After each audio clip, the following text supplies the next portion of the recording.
Well, it is a hot real estate market here in San Diego, very difficult for buyers. So how do you win? Tyler Hagerla is here. What's up, buddy? How you doing? You're going to share with us today some top tips for buyers in this market. So timely video. These things will also probably work forever, you know, in any type market. But where do we begin here for buyers in this market, brother?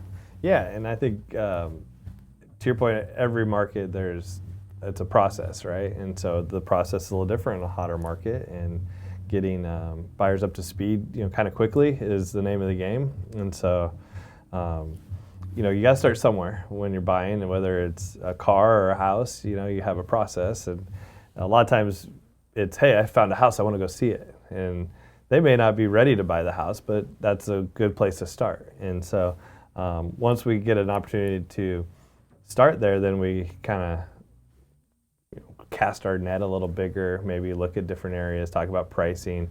But the most important things, and you know, is getting buying power. You know, how do I actually execute if I really love this house? And getting, you know, a strong approval for financing, right? And understanding what the numbers look like. And because in this market, you're gonna have to stretch, and you're gonna have to push all your chips into the middle of the table in order to get your offer accepted. And so we had to make sure they understand what that looks like. Yeah, and I would say buying power and buying presentation is also important. Mm-hmm. Being able to present the power that you have as a buyer is a big deal. So in other words, even if you're not going to use that retirement account, you know, to qualify for this loan or to put a down payment on this loan, let's show all of it. Let's show everything. Totally. Whatever you got, let's show it. Listen, we're going to take your name, you know, or we're going to show your name, but we're going to take your account numbers, we're going to black those out and all that stuff. But when we show the seller who you are, showing them that you have buying power and presenting that is really, really, it may not make any difference at the end of the day. You know, money's money, whether it's a VA loan or a conventional loan, but it makes sellers feel better. And whatever makes sellers feel better is what we have to do. Yeah, and we're trying to sell that buyer to the seller that they're the best buyer for their house. And in this market, the sellers are looking at, you know, sometimes 20 offers. Maybe it's only 5, right? But they're always looking for a way to make their decision easier. They want to check the box to make their decision easier. Oh, this person's putting a little more down. That may not matter. It doesn't put more money in their pocket, but it helps them to make their decision easier. And so, hey, if you're getting gift funds from your family, I want to be able to provide those proof of funds from your family member. They may not have to use all $2 million that they have in their account, but all of a sudden now you look really strong on paper that you have a good financial backing if we're waiving our appraisal. And in this market, almost every offer, we're waiving the appraisal. Doesn't mean we're not getting an appraisal. Just means, hey, we're offering more than, you know, what this house may be worth to an appraiser, and we'll make up the difference. And as a buyer, you know, kind of going back to the process, you get conditioned a little bit. The first house that we go and show you, you're maybe not ready to push all those chips to the middle of the table, right? But if you've been looking for a few months and you missed out a little bit because you just quite ready to participate with what the market's doing, you know, now all of a sudden you've felt a little bit of pain, you know, and you're a stronger buyer at that position. And kind of goes back to casting the net too. You know, when I work with buyers, I encourage them not to get too fixated on maybe this price point or this monthly payment or this neighborhood. I mean, really we kind of cast the net bigger, hone it in, and then that way when we are comparing things, we're comparing apples to apples, because not every house is the same. And so I have a couple, I don't know if they're tricks or just methods that I work with buyers to try to help put things into categories. So that way when you're looking at different houses, maybe even in different neighborhoods or towns or price points, it gives you a gauge to get them closer to apple decisions. To score it, sort of? Yeah, so I have 3 categories. It's simple. House, price, and location. And so you gauge it 1 to 10 on those 3 categories. Price is where I'm going to have to come in, because the price that the listing is at often isn't the price that it's going to sell for. So, you know, you focus in on the house and the location, you know, and they're independent of each other. And so if I get 3 7s across the board, that's a really good house we're putting an offer in, you know, because nothing's perfect. Right.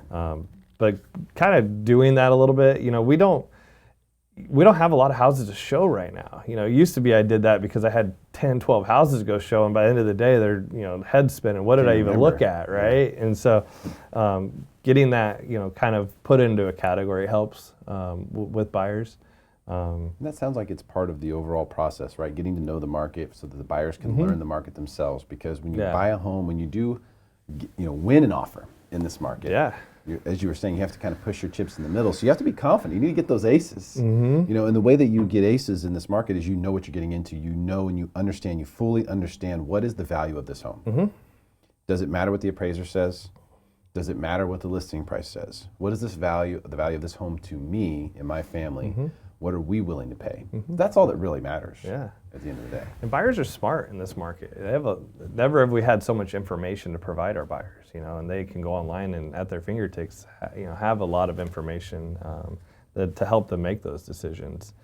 And I think kind of before that offer is accepted, there's things I need to tell my clients. And so it's setting expectations is a big part of it, because if we go into this and, you know, don't really at every turn inform them of what's going on, they can get burnt out really fast. Like you just, you know, hey, this market's too crazy, these prices are insane, we're out, right? And so we try to limit that. You know, never do I want to show them a house that they can't afford. You know, and then back to the list prices and always the price. You know, that's where, as a professional, we can come in and try to limit some of that headache right off the bat. So, and one thing I do like to say, and I think it's really important for my buyers to listen to, is that, hey, no matter what, if it's a nice house in this market, there's going to be multiple offers on it. That's for me to manage. Let me put that on my shoulders. You go back to scoring the house 1 to 10, decide if you like it, and then I'm going to let you know what that price is. It may not be the price you want to pay, you know, but that's the process of figuring out, you know, the right house. If it's the right house, we'll pay the price, we'll be able to get our offer accepted, and then we can move forward. But don't get too caught up in the, you know, the market being so crazy that you can't participate. That's my job. And because I've been doing this a long time, I have relationships and I know how to, you know, ask the right questions to listing agents, because they get blown up on the phone right now and with questions, and you know, it's not an easy job to be a listing agent right now. And so if I can present them that, hey, they want to work with an agent like me that does a lot of deals, that have really informed buyers, that can, you know, get the transaction closed, right, least amount of headaches, and they want to work with agents like me, a full-time, you know, agent. Yeah. So that's all part of I think the understanding, again, of the market for the buyer, the climate, as we say. What is the climate of this market? And, you know, when you are in a multiple offer situation, I'm old enough to remember when buyers used to actually be able to negotiate on the front end. Yeah. You remember that? And they still try to. You know, they'll still. But that's not the climate, though. No. The climate is what we're talking about, presentation. That's the climate. The climate is we're selling ourselves to the seller, to the listing agent. We're presenting ourselves like a boardroom pitch to them to get ourselves into what I call the open pile. You know, when you get your mail, you make 2 piles. This is the pile I'm going to open. This is the pile that's going directly in the trash. Yeah. You want your offer. This is how offers get sorted, right? I love that. I love that. That's perfect. It's exactly what happens. This offer, that's going to go over here because it's, you know, it doesn't look that strong. It was written wrong. The contract's messed up. I don't want to work with that agent. This pile. This one, ooh, big down payment, very clean. Lender already called me. Agent already called me. This pile. Right? We want to get in that pile. So not only do we need to get into that pile, which we're talking about the climate of the market, we're trying to be very real with you guys.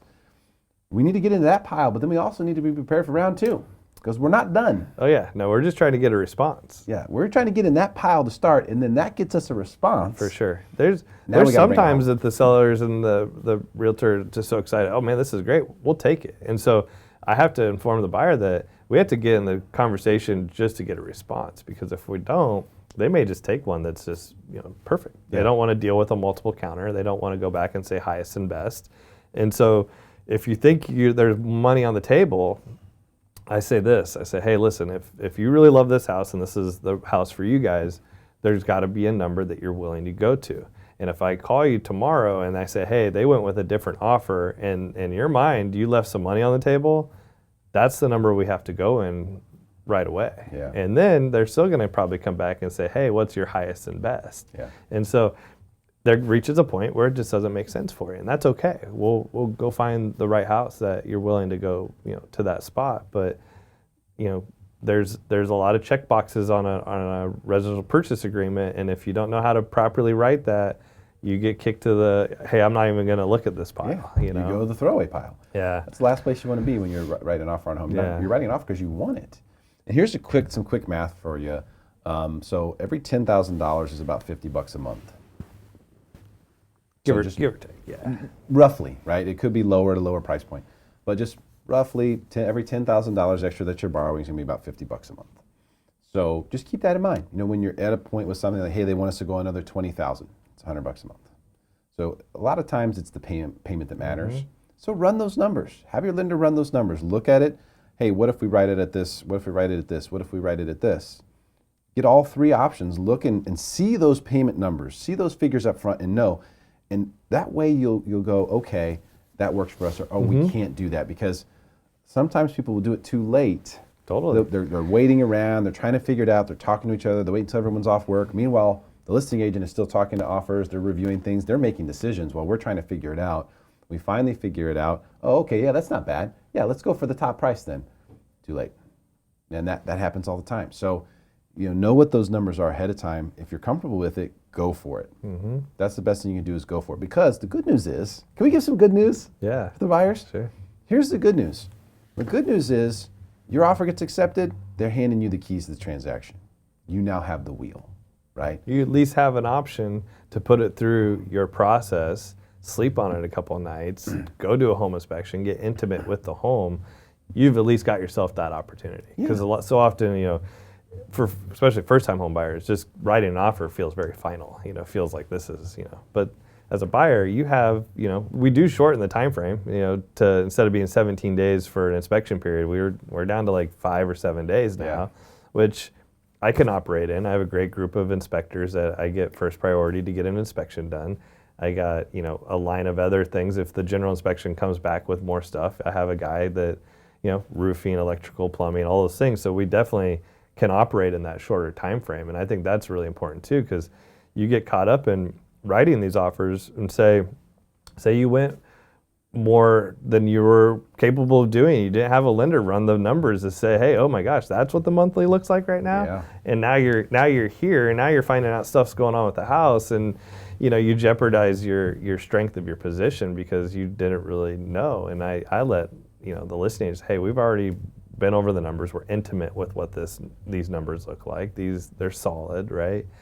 And so the work doesn't stop once you get your offer accepted. No. And I think that's important to know too, with what type of agents you're working with. I tell my clients, hey, I'm treating this like I bought the house. If there's another inspection that needs to be done, so that way we know what we're buying, we're gonna do it. And if there's maybe some money on the table to ask for a credit or ask for something to be fixed, I'm not afraid to ask for those things, because it's in everybody's best interest to get the house, handed over in the right way, so that way in 6 months we're not dealing with problems that we should have probably done something. And I see that happen a lot too. That does. Yeah, you're right. And so by having the keys sort of handed over to the buyer once the offer is accepted, now it's up to you to perform. Do your due diligence, but the house is off the market. They cannot take another offer over the top of yours. You are in contract to buy that home, so you have the hand now. So it's not all bad. Just remember, when you get your offer accepted, now it's on you, and you can look at the home. You can get intimate with the home. You can get under the hood, as I like to say, and see what's really going on there with an inspection, maybe multiple inspections, depending upon if there's a septic or something, you may want to have that looked at. You can do all that stuff and still have time to get out of it. Yeah. Right? Yeah. So you're not fully committed. And I'm not saying people should write offers willy-nilly, but I just want you to understand that you still have time to make sure you know what you're getting into. That doesn't mean you should be reckless about it. That means be informed about it, be prepared to execute on what you're offering, but know that you still have time to check under the hood of that thing and to make sure that it is what you thought it was. And I think that is something that you're right. A lot of people feel that those offers are final. Hey, it was signed, our deposit's gone. Yeah. That's not how it works. No, it doesn't work like that. You have protections, and when you have great professionals, like Tyler, for example, then you will be protected. They will always look out for you and make sure that you're not getting in too far for yourself. So one last thing I want to ask you. Sure. For the buyer out there, maybe this would be like a top tip or a hint or something. For the buyer out there who maybe has already been discouraged by this market, I have a lot of people following this YouTube who are in this boat, where they got involved in the market, got discouraged by it, and just sort of went quiet, got dormant, exited stage left, whatever you want to say, but they're still looking and they're still seeing what's happening. Yeah. What bit of encouragement or advice would you give them about their next round and go at this thing? Yeah, and I think it's easy to get frustrated, and the buyers in this market, it's not easy being a buyer. Like really in any market, it's kind of tough, for that, but now it's even harder. And I think it kind of goes back to expectations. If we got into this and you're working with an agent, you put in some offers and you didn't get responded back, you were in the pile that never got opened. And if you didn't get educated on how to be a strong buyer, then you never had a shot. And so you set yourself up to, kind of get into that spot, right? And so I have buyers that come to me that were maybe working with somebody else or, cooled off a year ago and come back, and it's really, the market is what it is, and it's just getting them up to speed on that. And I think getting, sometimes it takes missing out on a couple of houses, or maybe kind of, having that process drug out a little bit before you're finally ready to go. Yeah. And I think the one thing I would say is, if you're not actively out looking at houses, you're not going to buy a house. You're not going to find the house that you love and makes sense, because the good deals right now are the ones that do get their offer accepted. There's very few homes that are for sale. There's tons of buyers that would like to buy, and on every house there's people that didn't get that house, and so the person that did, that was the good deal. That was the house that made sense for them. And I think giving yourself a better shot and not setting yourself up for some of that frustration is where I've built a team around me to help provide that buying power, to anybody really in this market. I agree. I think a lot of people have unfortunately been set up for failure, and that's what they've gotten. And so if you're going to recast your line into the ocean that is this market, making sure you understand what it looks like to set yourself up for success. What does that actually look like? How will that impact you, your finances, your monthly payment, the cash on hand, the presentation of you as a buyer to the seller? How does all of that need to change? Because obviously it doesn't make sense to do the same thing again. You got to recast yourself. And so I think that is something that if you're a buyer who missed out on this market, who's looking at it going, gosh, I should have just held my nose and just bought whatever I found, 2 years ago when I was looking, you would have crushed it. You would have, but that's over now. Yeah, that's real estate hindsight. Yeah, that's just hindsight in real estate. Go back as far as you want on the timeline.